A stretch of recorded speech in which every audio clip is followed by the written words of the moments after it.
வணக்கம். வாழ்க வளமுடன். மகாபாரதம், ராமாயணம் நம்மளோட பெரும் இதிகாசங்கள்னு சொல்கிறது, ப்ளஸ் நம்மளோட முன்னோர்களின் வாழ்வியல் முறையை எடுத்து காண்பிக்கும் ஒரு பொக்கிஷங்கள்னு சொல்லலாம். இதில் ராமாயணம் முன்னாடி எழுதப்பட்டதா, இல்லை மகாபாரதம் முன்பு எழுதப்பட்டதா, இல்லை சொல்லப்பட்டதா, இல்லை இது நடந்த சம்பவமாக வரலாறாங்கிற சர்ச்சைகள் பல உண்டு.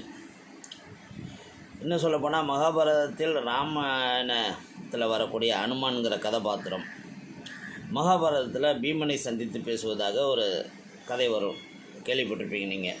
அவர் காட்டில் நடந்து பாரிஜாத மலரை தேடிட்டு போகும்போது வாழை தூக்க முடியாமல் கஷ்டப்படுவார். அப்போ தான் தரிசனம் கொடுத்து பீமன் அவர் கூட பேசுகிற மாதிரி ஒரு சம்பவம் இருக்கும். அப்போ ராமாயணம் தான் முதலில் எழுதப்பட்டதா இன்னும் கொஞ்சம் நோண்டி பார்த்தோம்னா, வரலாற்று ஆதாரங்கள்ங்கிறது வேறு, புராண நம்பிக்கைகள் என்பது வேறு. முதல் வரலாற்று ஆதாரங்கள்னு எடுத்துட்டோம்னா, ராமர் வாழ்ந்த காலம் வேத காலத்துக்குள் பொருந்துகிற கிமு 1400 அல்லது கிமு 1450, அதாவது பாபிலோனிய எகிப்திய நாகரிகங்கள் தோண்டும் போது அதன் பிற்பாடு என்கிறார்கள் வரலாற்று தொல்பொருள் ஆய்வாளர்கள். மகாபாரத போர் நிகழ்ந்தது கிமு 900 என்று கூறப்படுகிறது.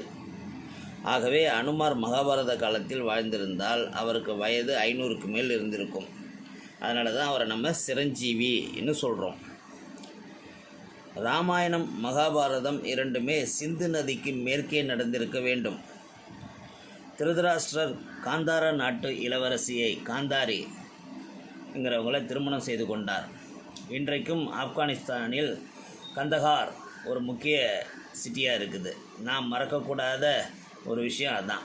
ஆப்கானிஸ்தானை முழுதும் பாரசீக எல்லை வரை அந்த காலத்தில் இந்தியாவாக இருந்திருக்கும் என்று வரலாற்று ஆராய்ச்சிகள் நடந்து கொண்டு இருக்குது.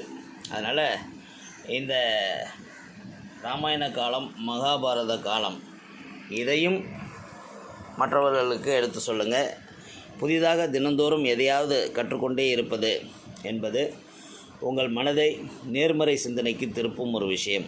வாழ்க வளமுடன்.